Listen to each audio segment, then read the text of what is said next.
Hello student, welcome to S academy. आज हम लोग पढ़ने वाले अपना principle of management. Principle of management में हम लोगों ने कुछ टॉपिक को कवर किया था और मैंने आपको बताया था कि पूरा डिटेल में अच्छे से ब्रीफ में सारी चीज़ें आपको कंटेंट कवर करवाऊंगा ताकि आपको अच्छे से चीज़ों को समझ में आ जाए। ठीक है, तो धीरे धीरे करके हम लोग सारा कुछ देखेंगे। तो देखते हैं कि हम लोगों ने आज क्या क्या पढ़ लिया है, उसके बारे में देखते हैं, फिर आगे बढ़ते हैं। मैंने बोला था आपको मैं पढ़ा रहा हूँ फ्यूल्स के बैकग्राउंड के बारे में अच्छे से बता दिया था मैं। फिर मैंने आपको ये बताया था कि फ्यूल होते कौन है, उनके प्रिंसिपल 14 कहाँ से आए, उनके प्रिंसिपल ऑफ मैनेजमेंट को क्या नाम दिया जाता है, सारा कुछ मैं आपको बता चुका। फिर मैंने ये बताया कि उसके 14 प्रिंसिपल फ्यूल के जो हमारे पास सामने दिए ये हम लोगों ने देखा।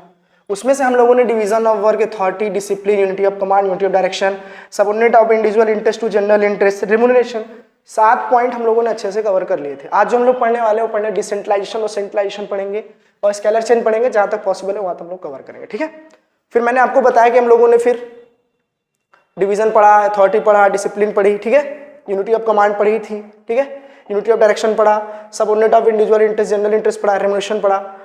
आज हम लोग जो पढ़ने वाले हैं वो हमारा है सेंट्रलाइजेशन एंड डिसेंट्रलाइजेशन क्या होता है। ठीक है, तो पहले समझने की कोशिश ये करते हैं कि सेंट्रलाइजेशन क्या होता है। सेंट्रलाइजेशन मतलब जो चीज सेंटर में रखी हो, हर चीज कंपनी का या फर्म का कोई भी चीज अगर कभी भी मैनेज हो रहा है, अगर वो सेंटर से हो रहा है। सेंटर मतलब क्या होता है, टॉप लेवल मैनेजमेंट में जितने लोग बैठते हैं उसको सेंटर ऑफ फर्म बोलते हैं। क्या बोलते हैं उसे? हम सेंटर ऑफ फर्म बोलते हैं। कहने का मतलब क्या आप समझिए, यहाँ पे आपको आ जाएगा। चलो देखिए, जैसे मैंने बोला कि कंपनी के टॉप लेवल मैनेजमेंट है, ये टॉप है। फिर मैंने कहा ये मिडिल है और एक होता है लोअर। तो पहले तीनों के फायदे और नुकसान आप ये समझना सबसे पहले कि पहली बात तो आप जाना, लोअर जो होता है वो हमारा सबऑर्डिनेट्स का होता है, जहां पे वर्कर काम करते हैं उनको हम बोलते हैं सबऑर्डिनेट्स बोलते हैं। ठीक है, ये हमेशा क्या होते हैं, ये हमेशा काम उनको इफेक्टिव करना होता है।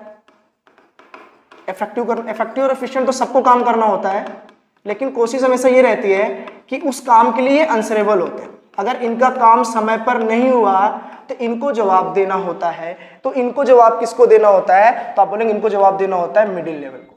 सेम उसी प्रकार मिडिल लेवल में जैसे मैनेजर होते हैं, तो टॉप लेवल मैनेजमेंट क्या करता है, इनको अपना पॉलिसी हो गया, प्लान हो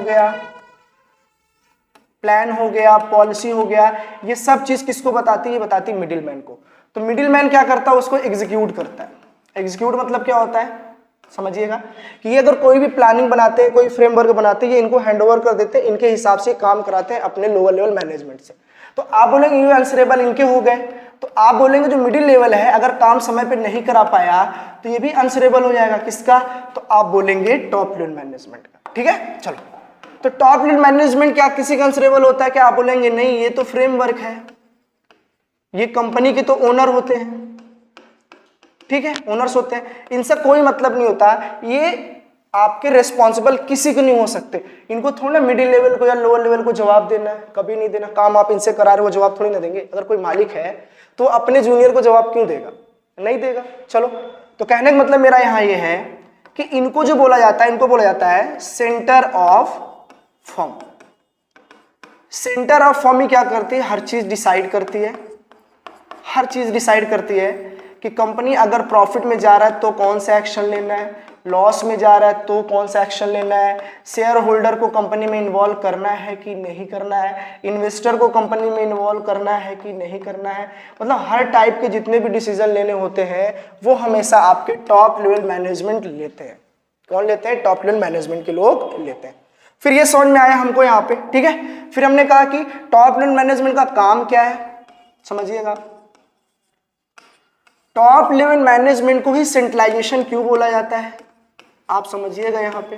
चलो, इसी को सेंट्रलाइजेशन क्यों बोला जाता है? तो देखिए, टॉप लेवल मैनेजमेंट के पास सारे पावर होते हैं।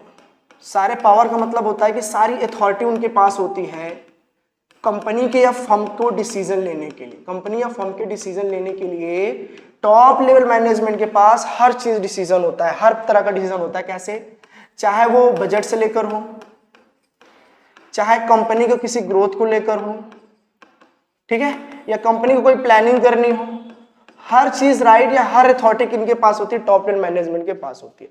तो मैंने बोला टॉप लेवल मैनेजमेंट में कौन कौन बैठते हैं, तो आप बोलोगे चेयरमैन बैठते हैं, बोर्ड ऑफ डायरेक्टर बैठते हैं, ठीक है, डायरेक्टर बैठते हैं, जितने भी डायरेक्टर्स होते हैं वो आपके वहां पे बैठेंगे। मतलब मेन जो कंट्रोलर होते हैं फर्म के मेन जो कंट्रोलर होते हैं, मेन हेड जो होते हैं, वो हमेशा टॉप लेवल मैनेजमेंट के पास बैठते हैं। तो जो सारी पावर होती है फर्म की, वो कहाँ पे मानी जाती है? Main power. तो मेन सारी पावर जो आपकी मानी जाती है वो मानी जाती है टॉप लेवल मैनेजमेंट के पास। इसी वजह से टॉप लेवल मैनेजमेंट को हम लोग क्या बोलते हैं? सेंट्रलाइजेशन। तो सेंट्रलाइजेशन किस चीज का? तो आप बोलेंगे अथॉरिटी। ऐसा अथॉरिटी जो कंपनी के हमेशा बेनिफिट के लिए सोचते हैं, अपना फायदा वहां नहीं देखा जाता। अगर वो अपना देखेंगे तो कंपनी कभी सर्वाइव नहीं कर पाएगी। तो उनको वहां पे खड़े होकर क्या करना पड़ेगा? पूरे फर्म के बारे में सोचना होता है। इसीलिए जो पावर होती है वो होती है टॉप लेवल मैनेजमेंट के पास। क्या टॉप लेवल मैनेजमेंट के पास ही हमेशा सारी पावर रहती है? तो आप बोलेंगे नहीं। कंपनी अगर एक्सपैंड करना है, बहुत बड़ा करना है, तो जिम्मेदारी बढ़ती है, वर्कलोड बढ़ेगा। तो आप बोलेंगे उस समय सेंट्रलाइजेशन होना भी जरूरी है कि नहीं होना है? आइए समझते हैं उस चीज को। देखिए, चलो, तो सेंट्रलाइजेशन तो आप समझ गए कि किसी एक के हाथ में अगर पावर है तो उसी को बोलते हैं सेंटर। जैसे हमारे घर में माता पिता जो होते हैं या पिताजी हमारे जो होते हैं घर के, उनको बोला जाता है सेंटर ऑफ हाउस। सारा पावर उनके पास होता है। कोई भी निर्णय लेना होता है, कोई डिसीजन लेना होता है तो पिताजी हमारे लेते हैं, ठीक है। लेकिन मान लो कभी कभी अगर पिताजी पे कोई चीज बर्डन अगर आ जाए, उनको कहीं जाना पड़ जाए, तो उनको ये लगेगा कि यार पावर किसी और को भी देना चाहिए। तो पापा जो होते हैं फिर पावर मम्मी को डिस्ट्रीब्यूट करके जाते हैं। मान लो मम्मी को भी कहीं जाना हो गया है तो फिर बड़े भाई को डिस्ट्रीब्यूट करके जाएंगी। तो उस समय एक नाम निकलता है वहां से, उसको बोलते हैं डिसेंट्रलाइजेशन।